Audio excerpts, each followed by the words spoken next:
ஒரு ஜாப் ஒன்று செஞ்சு அதன் மூலமா வருமானம் 2 வருமானம் வருவதற்கு வாய்ப்பு உண்டு. இன்னைக்கு வேலையை மட்டும் பார்க்குறோம். வேலை என்றால் விதி. சனி தான் கொடுக்கணும் சம்பளம். அதாவது 10ஆம் இடத்துக்கும் 11ஆம் இடத்துக்கும் உரியவர்.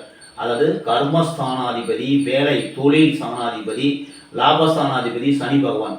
அப்ப இந்த விதி ரேகை நம்ம கையில நல்லா இருந்தது, மிச்ச ரேகை அதாவது இறுதி ரேகை, புத்தி ரேகை, ஆயில் ரேகை நல்லா இருந்தது, இந்த விதி ரேகை இருந்து சூரிய ரேகை இருந்தா டாப் பொசிஷனுக்கு அப்படியே படிப்படியா வாழ்க்கையில நல்ல லெவலுக்கு வரதுக்கு வாய்ப்பு இருக்கு. சூரிய ரேகை இல்லைனாலும் கஷ்டம், விதி ரேகை இல்லைனாலும் கஷ்டம். இந்த விதி ரேகையும் சூரிய ரேகையும் இரட்டை பிறவிகள் மாதிரி, அது ரெண்டும் இருந்ததுன்னா வாழ்வில் உயர்வார்கள்.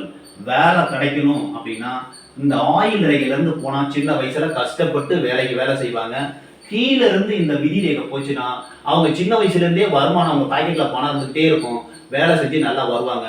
அவங்க எப்போ சூரிய ரேகை ஸ்டார்ட் ஆகுதோ அந்த வயசுல உங்களுக்கு கோடிக்கணக்கான சம்பளம் வந்துடும்.